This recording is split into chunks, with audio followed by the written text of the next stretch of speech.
Hi friends, ഞങ്ങളൊന്ന് സ്കൂളിൽ നിന്ന് ടൂർ പോവാണ്. ഞാൻ 1 മുതൽ 7ാം ക്ലാസ് വരെ പഠിച്ച എൻ്റെ സ്കൂളിൽ നിന്ന് ഇന്ന് ടൂർ പോവുകയാണ്.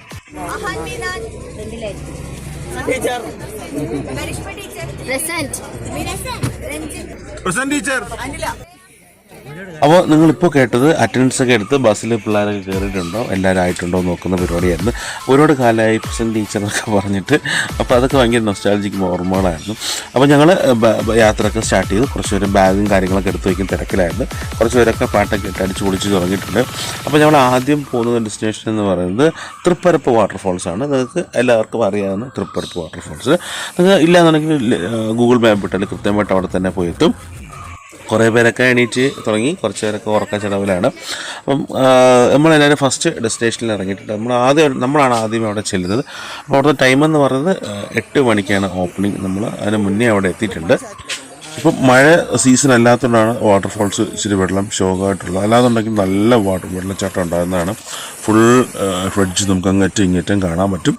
ഇപ്പോൾ നമുക്ക് ഇച്ചിരി മഴ ഇല്ലാത്ത സീസൺ ആയതുകൊണ്ടാണ് ഈ ഒരു ബുദ്ധിമുട്ട് ഫീൽ ചെയ്യുന്നത്. പിന്നെ എന്ന് വെച്ചാൽ നമുക്കത് ബാത്റൂം ഫെസിലിറ്റി ഉണ്ട്. ജെൻസിനും ലേഡീസിനും ബാത്റൂം ഫെസിലിറ്റി ഉണ്ട്. ക്ലീൻ ആണെന്ന് വെച്ചാൽ ഓക്കെയാണ്. ഡ്രസ്സ് മാറാനുള്ള സൗകര്യങ്ങളൊക്കെ ഉണ്ട്. പിന്നെ പിള്ളേർക്ക് കളിക്കാനുള്ള പാർക്കും ഒക്കെയാണ് അവിടെ തന്നെ ഉണ്ട്. അപ്പം നമ്മളിനി പോകുന്നത് ഈ വാട്ടർഫോൾസിൻ്റെ മുകളിലേക്ക് പോവുകയാണ്. അപ്പം ഇതാണ് ഞാൻ പറഞ്ഞ ടോയ്ലറ്റും വാഷ് ഏരിയയൊക്കെ പറഞ്ഞ് നമ്മൾ അവിടെ നിന്ന് കയറിയിട്ട് കുറച്ച് നേരത്തെ കണ്ട വാട്ടർഫോൾസിൻ്റെ മുകളിലേക്ക് പോകാനുള്ള പ്ലാനിലാണ്. അപ്പം ഇവിടെ ഒരുപാട് പേര് വന്നിട്ടില്ല എന്നുള്ളൊരു കാര്യം ഇപ്പം കേൾക്കാൻ പറയുന്നത് കേട്ടല്ലോ. ഇപ്പം ഒരുപാട് പേര് ഇവിടെ വന്നിട്ടില്ല എന്ന് പറഞ്ഞു. അപ്പം ഞങ്ങളൊക്കെ പോയിട്ടുണ്ട്. അപ്പം ഇതിൻ്റെ ഇവിടെ നിന്നാണ് ആ വാട്ടർഫോൾസ് നമ്മൾ കാണുന്നത്. അപ്പോൾ ഇവിടെ എന്ന് വെച്ചാൽ ബോട്ടിങ്ങിനുള്ള സൗകര്യമുണ്ട്. പിന്നെ ഈ പാലത്തിൽ കൂടെ നടക്കുക തന്നെയാണ് ഏറ്റവും വലിയ ഒരു ഭംഗി എന്ന് പറയുന്നത്. പിന്നെ ഇവിടെ ഒരു കൽമണ്ഡപവും കാര്യങ്ങളൊക്കെ ഉണ്ട്. ഇവിടുത്തെ മെയിൻ അട്രാക്ഷൻ എന്ന് പറയുന്നത് ബോട്ടിങ്ങും കുഞ്ഞു പിള്ളേർക്കൊരു പ്ലേ സ്റ്റേഷനും പാർക്കും ഉണ്ട്. അപ്പം നമുക്കിപ്പം വെള്ളം ഇല്ലാത്തതുകൊണ്ട് ഇത്രയും ക്ലീൻ ആയിട്ട് നമുക്ക് കാണാൻ പറ്റും. പിന്നെ രാവിലെ ആയതുകൊണ്ട് നല്ലൊരു പ്ലസൻറ്റ് അറ്റ്മോസ്ഫിയർ കൂടെ നമുക്ക് കിട്ടി. ചെറിയൊരു തണുപ്പും വെയിലിൻ്റെ ഒരു ചൂടൊക്കെ ആയിട്ട്. അപ്പം ഇതാണ് നമ്മൾ നേരത്തെ പറഞ്ഞ കൽമണ്ഡപം. അപ്പോൾ നമ്മൾ ഇവിടുന്ന് ചെറിയ പരിപാടിയൊക്കെ കഴിച്ചിട്ട് പിള്ളേർക്ക് ചെറിയ റൈഡിലൊക്കെ കയറിയ ശേഷം നമ്മൾ നേരെ താഴേക്ക് പോകാനുള്ളൊരു പ്ലാനിലാണ്. അപ്പം ലാസ്റ്റ് പിള്ളേരെല്ലാം പോയിട്ടുണ്ടോ നോക്കിയിട്ട് അവർ രണ്ടുപേരും വരുന്നത്. അപ്പം ഞങ്ങളുടെ ഇത്രയും പേര് അത് വന്ന പാലത്തിൽ കൊടുത്തിരുന്ന് നിങ്ങൾക്ക് ഫോട്ടോസ് എടുക്കാനായാലും വീഡിയോസിനൊക്കെ ആയിട്ട് നല്ലൊരു ഇതാണ്. നിങ്ങൾ ഉച്ചയ്ക്ക് വരുന്നതിനെ കഴിഞ്ഞ് കുറച്ചും കൂടി നേരത്തെ ഒരു വൈകുന്നേരം സമയത്തും രാവിലെ വന്നാൽ നല്ല ഭംഗിയായിരിക്കും. നമ്മൾ പോയ ഒരു അമ്പലം ഉണ്ടായിരുന്നു, അവിടത്തേക്ക് പോകുന്ന ആനയാണ്. അപ്പോൾ ഞങ്ങൾ നേരത്തെ വന്നത് എന്തല്ല, അല്ലെങ്കിൽ പോയ ഇടുങ്ങിയ വഴിയിലായിരുന്നു. ഈ ആനയും കൂടെ വന്ന് നമ്മൾ എന്താ ചെയ്യായിരുന്നു, പെട്ടുപോയതിന്. അപ്പോൾ ഞങ്ങൾ വന്ന് ഇറങ്ങിയതും ആന പോകുന്ന ടൈമായിരുന്നു. അപ്പം ഞങ്ങൾ ആനയൊക്കെ കണ്ടിട്ട് ഞങ്ങൾ അടുത്ത ഡെസ്റ്റിനേഷനിൽ പോകാനുള്ള പ്ലാനിലാണ്. അപ്പം അവിടെ ചെന്നായിരിക്കും നമ്മൾ ബ്രേക്ക്ഫാസ്റ്റ് കഴിക്കുക മോസ്റ്റ് പ്രോബബ്ലി. അപ്പോൾ എല്ലാവരും ബസ്സിൽ കയറി പിന്നെയും പാട്ടും ഡാൻസൊക്കെ ആയിട്ട് ഞങ്ങൾ ഈ അടുത്ത ഡെസ്റ്റിനേഷൻ എന്ന് പറയുന്നത് പേച്ചിപ്പാറ ഡാമാണ്. അപ്പം ഡാം എന്ന് ട്രിവാൻഡ്രത്ത് നിന്ന് 1 കിലോമീറ്ററാണ് ഇവിടത്തേക്കുള്ള യാത്ര. തമിഴ്നാട്ടിലെ ഏറ്റവും പഴയതും വലുതുമായ ഒരു ഡാമാണ് പേച്ചിപ്പാറ ഡാം എന്ന് പറയുന്നത്. അപ്പം നമ്മൾ അവിടെ ചെന്നിട്ട് ഫുഡൊക്കെ കഴിച്ച് രാവിലത്തെ ദോശ സാമ്പാറൊക്കെ ആയിരുന്നു രാവിലത്തെ ബ്രേക്ക്ഫാസ്റ്റ് എന്ന് പറയുന്നത്. ഇതിൻ്റെ നിർമ്മാണ സമയം എന്ന് പറഞ്ഞാൽ 1897 മുതൽ 1906 വരെയാണ്.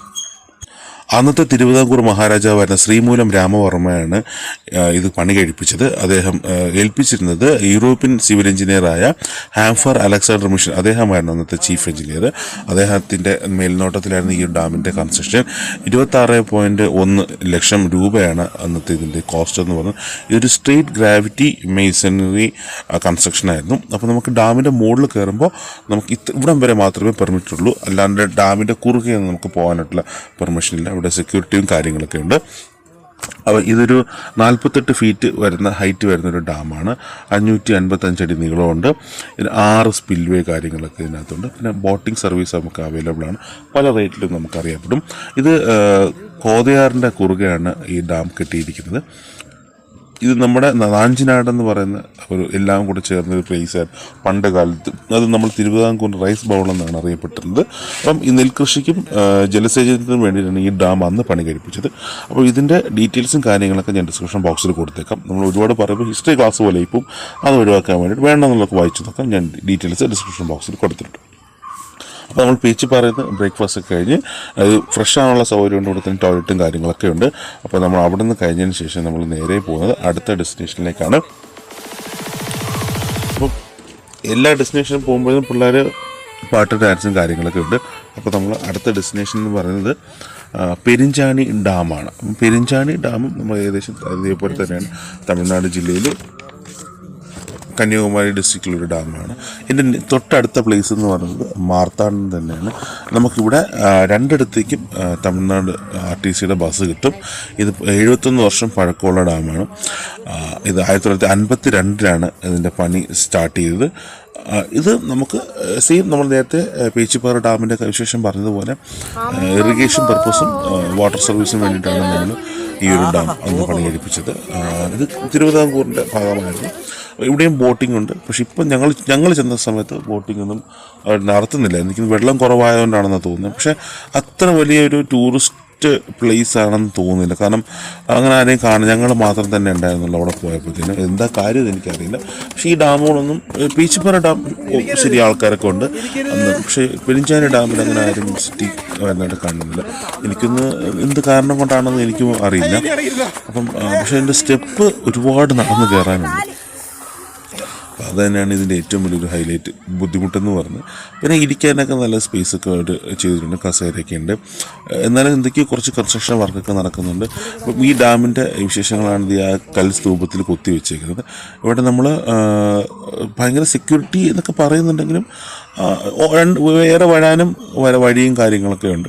അപ്പം ഇതാണ് ആ ഡാമിൻ്റെ റിസർവെയറും ഡാമിൻ്റെ കുറുകയും. നമുക്ക് ഇവിടെയും ഈ ഡാമിൻ്റെ കുറുകയൊന്നും പോകാൻ പറ്റാ, ഒരു ക്ലോസ്ഡ് ആണ്. അപ്പോൾ അങ്ങനത്തെ ചില കാര്യങ്ങൾ 2 ഡാമിലും ഉണ്ട്. പക്ഷേ 2 ഡാമും ഓക്കെ, കൊള്ളാം. നമ്മുടെ കേരളത്തിൽ ഡാമിനെ കമ്പാരിറ്റീവ്ലി അത്ര ഇതല്ല എന്ന് വേണം എനിക്കൊരു അഭിപ്രായം ഞങ്ങൾക്കുണ്ട്. പിന്നെ ഇതേപോലെ കുറേ കാട്ടിലുള്ള മരങ്ങളും കാര്യങ്ങളും ചെടികളും നമുക്ക് കഴിക്കാൻ കിട്ടും. പണ്ട് കാലത്ത് നമ്മൾ സ്കൂൾ കാലത്ത് കഴിച്ചത് കായക്കാണ് ഇയാളെ വാങ്ങിച്ച് എടുത്ത് കഴിക്കുന്നത്. അപ്പോൾ നമ്മൾ പേച്ചിപ്പാറ ഡാം കണ്ടു, പെരിഞ്ചാണി കണ്ടു. അവിടെ നമ്മൾ അടുത്ത ഡെസ്റ്റിനേഷനിലേക്ക് നമ്മൾ പോവുകയാണ്. അപ്പം നമ്മൾ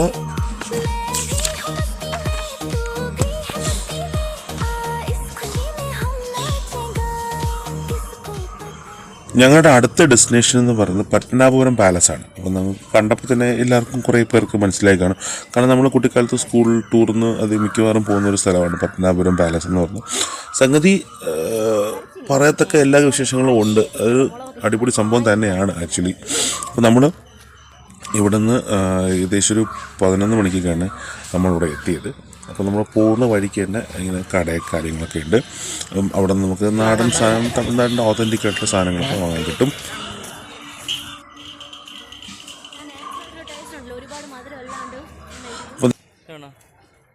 ഇതേപോലെ ഈ തൂക്കിയിട്ടേക്കുന്ന സാധനങ്ങളും ഹോം ഡെക്കോർ ആയാലും ചെറിയ ചെറിയ സാധനങ്ങളൊക്കെ, ഹാറ്റ്, അങ്ങനത്തെ വളരെ കുഞ്ഞു സാധനങ്ങളാണ് നമുക്കവിടെ വാങ്ങാൻ കിട്ടുന്നത്.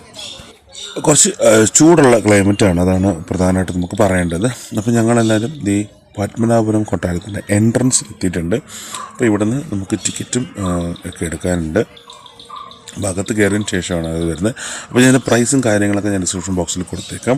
ഇത് നമ്മൾ കേരളത്തിൻ്റെ ഭാഗമായിരുന്നു എല്ലാവർക്കും അറിയാം, ഹിസ്റ്ററി പഠിച്ച എല്ലാവർക്കും അറിയാം. അപ്പോൾ നമ്മൾ കൊട്ടാരത്തിൻ്റെ അകത്ത് കയറുന്നുണ്ട്. ഇത് 12 മണിക്ക് ക്ലോസ് ചെയ്യും. അതിന് മുന്നേ നമ്മൾ അകത്ത് കയറുക, അത് കഴിഞ്ഞിട്ട് നമ്മൾ ഇറങ്ങാമെന്നുള്ളതാണ്. 12 മണിക്ക് ക്ലോസ് ചെയ്യും, അതുവരെ നമുക്ക് ടൈമുള്ളൂ. പിന്നെ തൊട്ടടുത്തൊരു മ്യൂസിയമൊക്കെ ഉണ്ട്. അപ്പോൾ നമുക്കത് എല്ലാം കാണണമെന്നുണ്ടെങ്കിൽ നമ്മൾ നേരത്തെ തന്നെ അവിടെ എത്തണം. ലേറ്റായി കഴിഞ്ഞാൽ നമുക്ക് ടിക്കറ്റും കാര്യങ്ങളും ഒന്നും കിട്ടത്തില്ല. അപ്പോൾ നമ്മൾ എത്തിയപ്പോൾ തന്നെ ശകലം ലേറ്റായിട്ടാണ് അവിടെ എത്തിയത്. എന്നാലും നമ്മൾ കയറ്റി വിട്ടു. ഇത്രയും പേര് സ്കൂളിൽ നിന്ന് വരുന്നതെന്നൊക്കെ പറഞ്ഞപ്പോൾ അവർ ഉള്ളിലേക്ക് കടത്തി വിട്ടു. പക്ഷേ ഇതിനൊരു പ്രശ്നമെന്ന് വെച്ചാൽ നമുക്ക് വീഡിയോഗ്രാഫി, ഫോട്ടോഗ്രാഫി അലോഡല്ല. ഇതിപ്പോൾ ഒരു പറയും. ഇത് ഓരോ അവിടുത്തെ കൊത്തുപണിയും കാര്യങ്ങളുടെ ഫോട്ടോസാണ് ഞാൻ എടുത്തേക്കുന്നത്. ചെയർ, ടേബിള്, പിന്നെ കട്ടിൽ, ആട്ടുകട്ടിൽ. അപ്പം എല്ലാ രാജകീയമായ പ്രൗഢിയും ഇപ്പോഴും ആ കൊട്ടാരത്തിനുണ്ട്. അപ്പോൾ ഇതിൻ്റെ കൺസ്ട്രക്ഷൻ വർക്കെന്ന് പറയുന്നത് നമുക്ക് കമ്പാരിസൺ ഇല്ലാത്തൊരു വർക്കാണ്. കാരണം ഇത്രയും വർഷം കഴിഞ്ഞിട്ടും അതിന് ഒരു എന്താ പറയുക കോട്ടവും സംഭവിച്ചില്ല. ഇതവിടുത്തെ ഊട്ടുപുരയും കാര്യങ്ങളൊക്കെയാണ്. എല്ലാ ബിൽഡിങ്ങും ആ രാജകീയമായ പ്രൗഢി നമുക്ക് കാണാൻ പറ്റും. ഇവിടെ 2 സിനിമ ഷൂട്ട് ചെയ്തിട്ടുണ്ട്. ഒന്ന് നമ്മുടെ മലയാളത്തിലുള്ള ഇസൈനസ് അബ്ദുള്ളയും മണിച്ചിത്രത്താഴ്. അപ്പോൾ 2ഉം ഇവിടുത്തെ ഷൂട്ടിങ്ങാണ്. വേറെ ഒരു സിനിമയ്ക്ക് വേണ്ടിയിട്ടും അവർ പെർമിഷൻ കൊടുത്തിട്ടില്ലെന്നാണ് അവിടെ നിന്ന് അറിയാൻ കഴിഞ്ഞത്. ഇത് നമ്മുടെ കൊട്ടാരത്തിൻ്റെ നടുത്തളം. പിന്നെ ഇത് ഓരോ സൈഡും നമുക്ക് ഏതൊക്കെയോ സിനിമയിൽ കണ്ട ഫെമിലിയർ സ്പേസ് പോലെയൊക്കെ നമുക്ക് തോന്നും. ഇത് കിച്ചൺ റൂമുണ്ട്. ടണലിലേക്ക് പോകുന്ന വഴി ഇത് അവിടുത്തെ കട്ടിൽ, രാജാവ് ഉപയോഗിച്ചിരുന്ന കട്ടിൽ. കൊത്തുപണി വളരെ മൈന്യൂട്ട് കൊത്തുപണി വരെ നമുക്ക് ഭയങ്കര അഡ്മയറിംഗ് ആയിട്ട് തോന്നുന്ന രീതിയാണ്. പിന്നെ എന്ത് ഇതാണ് ഒന്നിലും ഡോണ്ട് ടച്ച് എന്ന് ഇത് അവിടുത്തെ പഴയ കാലത്തെ ടോയ്ലറ്റും കാര്യങ്ങളൊക്കെ ഉണ്ട്.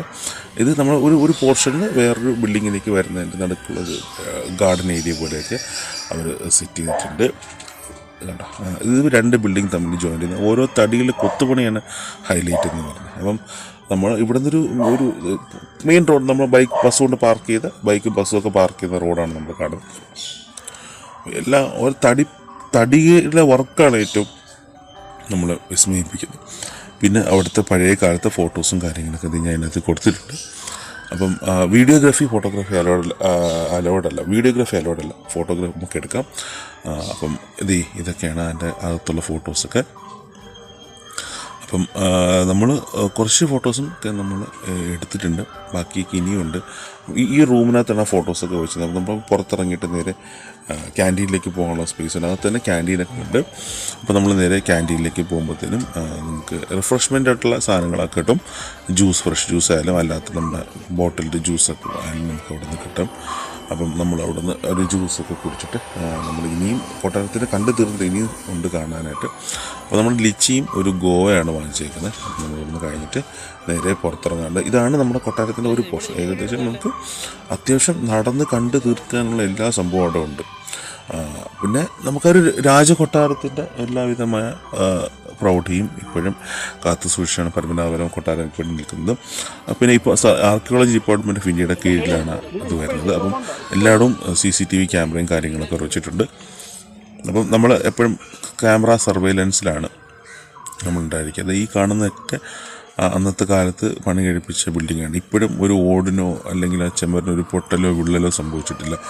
ഇൻടാക്റ്റ്. അത്രയും അന്നത്തെ കാലത്തുള്ള ആ ഒരു ഡെഡിക്കേഷൻ, ഒരു പണിഞ്ഞതിൻ്റെ ആ കൺസ്ട്രക്ഷൻ വർക്ക് നമ്മൾ അഡ്മയർ ചെയ്തേ പറ്റില്ല. ഇപ്പോഴത്തേക്ക് വെക്കുന്ന വീടുകൾ 6 മാസം കൂടുമ്പോൾ തന്നെ പൊട്ടി വീഴുന്നുണ്ട്.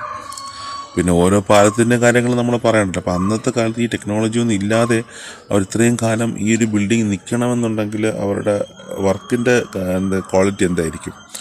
അപ്പം നമ്മളത് കഴിഞ്ഞിട്ട് കൊട്ടാരത്തിൻ്റെ കുറച്ചും കൂടെ ഉള്ളിലേക്ക് വന്നു. ഈ സീൻ എല്ലാവർക്കും അറിയുന്നത്, ഇല്ലെങ്കിൽ ഈ ഒരു ഫോട്ടോ എല്ലാവരും കാണുമ്പോൾ മനസ്സിലാവുന്നതാണ്. നമ്മുടെ മണിച്ചിത്രത്താഴ് സിനിമയിൽ ശോഭന ചേച്ചി ഡാൻസ് ചെയ്യുന്നത് ഈ ഒരു പോർഷൻ വെച്ചിട്ടാണ്. അപ്പോൾ അങ്ങനെ അത് കഴിഞ്ഞു കൽമണ്ഡപത്തിൻ്റെ ഫോട്ടോസൊക്കെ എടുത്തു. നമ്മൾ ഒരുപാട് സിനിമയിൽ കണ്ടിട്ടുണ്ട്. അപ്പോൾ അതെല്ലാം കഴിഞ്ഞ് ഞങ്ങൾ നേരെ പുറത്തിറങ്ങി തിരിച്ച് നമ്മൾ വന്നത് കൊട്ടാരത്തിൻ്റെ മുറ്റത്തേക്ക് തന്നെയാണ്. അപ്പം എൻട്രൻസും എക്സിറ്റും ഏകദേശം നമുക്ക് വരുന്നത് കൊട്ടാര മുറ്റത്ത് തന്നെയാണ്. ഈ സൈഡിൽ നമുക്ക് ചപ്പലൊക്കെ വെച്ചിട്ട് വേണം അകത്ത് പോകാൻ. ചപ്പൽ എന്നിട്ടുണ്ട് പോകാൻ പെർമിറ്റഡ് അല്ല. നമ്മൾ ചപ്പൽ വയ്ക്കാനുള്ള ബാഗും കാര്യങ്ങളൊക്കെ. അപ്പോൾ ഞങ്ങൾ ഗ്രൂപ്പ് ഫോട്ടോ ഒക്കെ എടുത്തിട്ട് ഞങ്ങൾ പിന്നെയും അവിടെ നിന്ന് ഇറങ്ങി. അപ്പോൾ നമ്മൾ വേറെ ഒരു സാധനം കൂടെ വാങ്ങിയിട്ടുണ്ട്.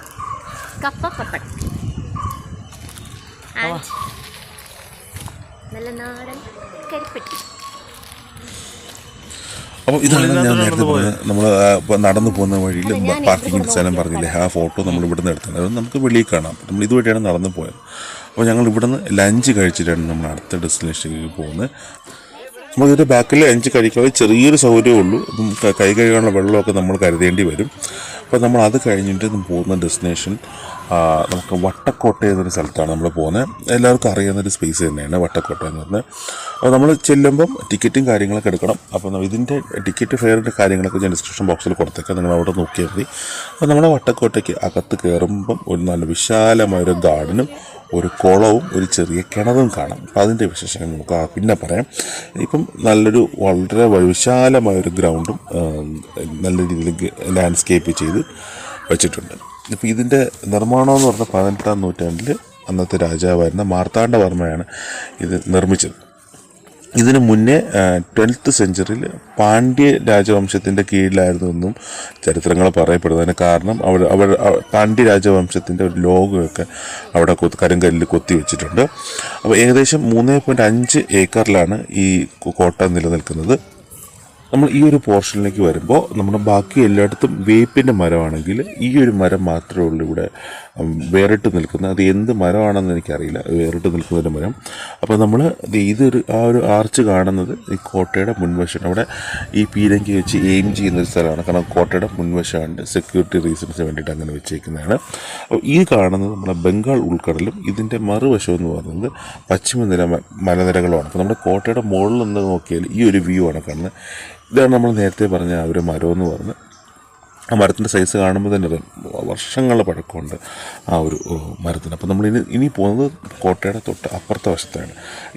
ഇത് ഒരു റീബിൽഡ് ചെയ്ത സമയത്ത് അന്ന് സഹായിച്ചത് ഡിലനോയ് എന്ന് പറയുന്നൊരു ആളായിരുന്നു. അപ്പം ഇദ്ദേഹം കുളച്ചൽ യുദ്ധത്തിൽ മാർത്താണ്ഡവർമ്മ മഹാരാജാവുമായിട്ട് യുദ്ധത്തിൽ പങ്കെടുക്കുകയും അതിൽ പരാജയപ്പെടുകയും പിൽക്കാലത്ത് അദ്ദേഹത്തിൻ്റെ പടത്തലവനുമായിരുന്നു ഡിലനോയ്. പീരങ്കിയും പടക്കോപ്പുകളും വെടിമരുന്നുകളെന്ന് മാർത്താണ്ഡവർമ്മ മഹാരാജാവിൻ്റെ സൈന്യത്തിന് പരിചിതമല്ലായിരുന്നു. ഡിലനോയാണ് ഇത് മാർത്താണ്ഡവർമ്മ മഹാരാജാവിൻ്റെ സൈന്യത്തിന് പരിചയപ്പെടുത്തുകയും അവരെ ഈ കാര്യങ്ങൾ ഉപയോഗിക്കാൻ പരിശീലിപ്പിക്കുകയും ചെയ്തത് ഡിലനോയാണ്. അത് ഈ ശത്രുക്കളായിരുന്നവർ പിൽക്കാലത്ത് അവർ സുഹൃത്തുക്കളാവുകയും പടത്തലവനം ആവുകയും ചെയ്തു. അപ്പം എന്താണ് ഇവർ തമ്മിലുള്ള ഒരു ഇല്ലിസിറ്റ് ബന്ധം എന്ന് നമുക്കറിയില്ല, അത് ചരിത്രങ്ങൾക്ക് പോലും പറയാനായിട്ട് കഴിയുന്നില്ലെന്നുള്ളതാണ്. അപ്പോൾ നമ്മൾ നേരത്തെ പറഞ്ഞ ഒരു എന്താ പറയുക, ബംഗാൾ ഉൾക്കടലിൻ്റെയും ഭംഗിയാണ് നമ്മുടെ ഈ കോട്ട നിൽക്കുന്നത്. വട്ടക്കോട്ട എന്ന് പറയുന്നെങ്കിലും ഇതങ്ങ് വട്ടത്തിലല്ല നിർമ്മിച്ചേക്കുന്നത്. പിന്നെ എന്തിനാണ് വട്ടക്കോട്ട മീൻസ് ഒരു 360 വ്യൂ കിട്ടുന്നുണ്ടായിരിക്കാം വട്ടക്കോട്ട എന്ന് പറയുന്നത്.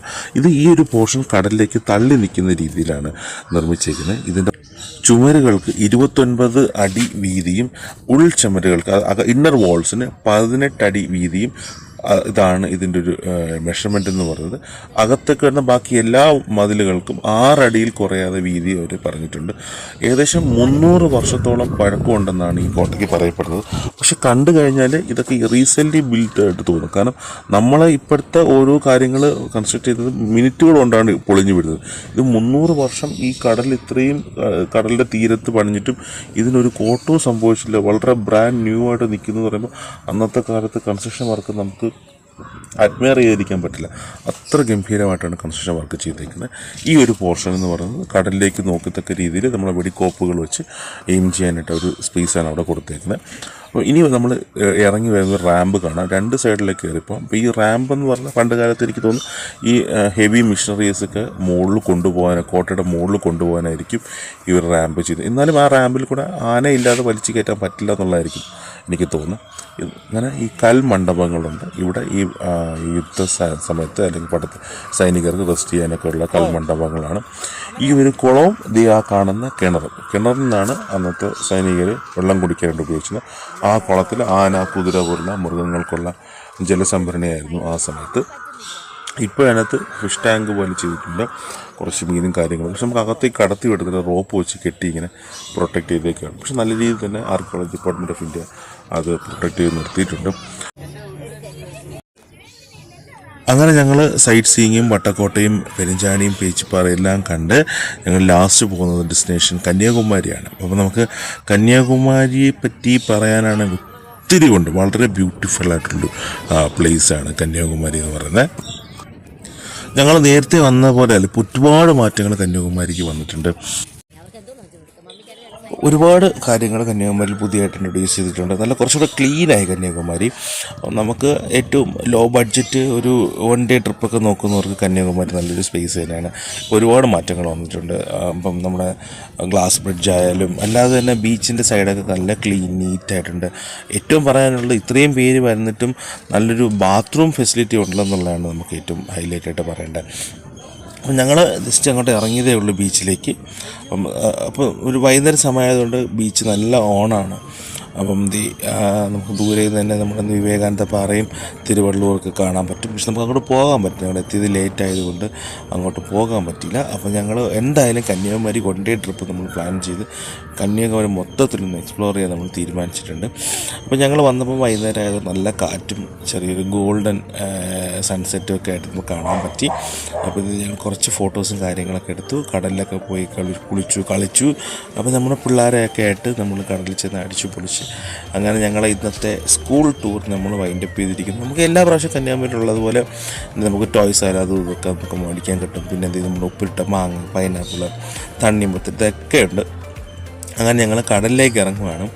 കന്യാകുമാരി വന്നിട്ട് എങ്ങനെ കടലിറങ്ങാതെ പോകുന്നത് ഒരിക്കലും പറ്റില്ല. അപ്പം നമ്മൾ കന്യാകുമാരി വന്ന് കടലിലിറങ്ങി എന്താ പറയുക, അതൊരു പ്രത്യേക വൈബ് വരും. അപ്പം ഇനി സംസാരിച്ചുകൊണ്ടിരിക്കാൻ സമയമില്ല. നമുക്ക് കടലിലിറങ്ങിയിട്ട് ബാക്കി വിശേഷങ്ങളൊക്കെ ലാസ്റ്റിൽ കാണാം.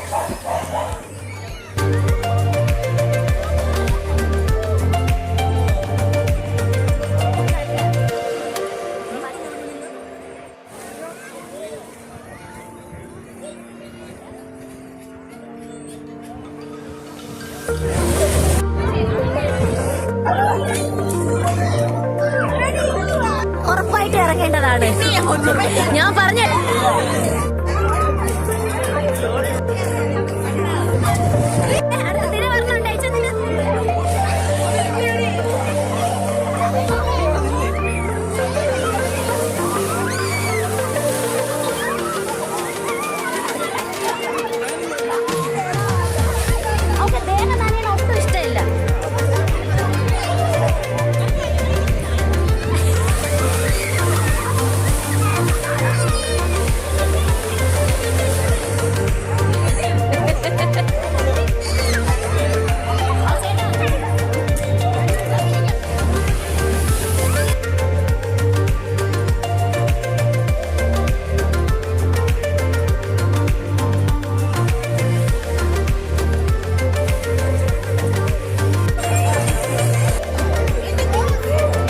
അപ്പോൾ നമ്മൾ കടലിലൊക്കെ കുളിച്ച് കയറിയതിന് ശേഷം നമ്മൾ പോയി ഒന്ന് ഫ്രഷായി. നല്ല ബാത്റൂം തന്നെയാണ്, ജെൻസിനും ലേഡീസിനും നല്ല ബാത്റൂമൊക്കെ ഉണ്ട്.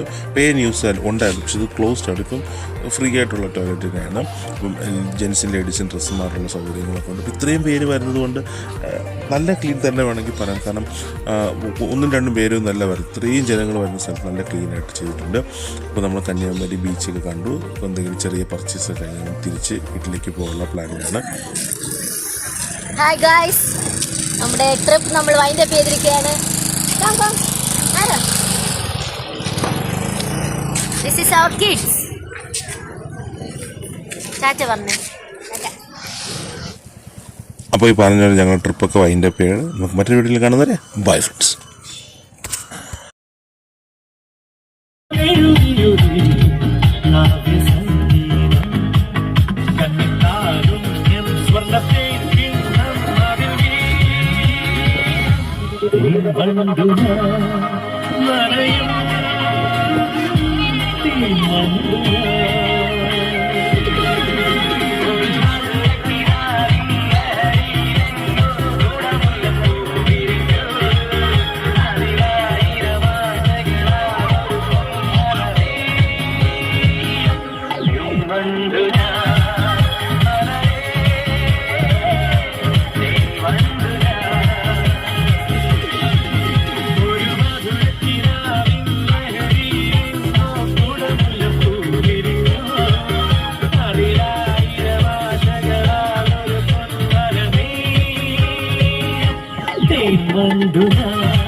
Só me apontou, tu não tá presto atenção.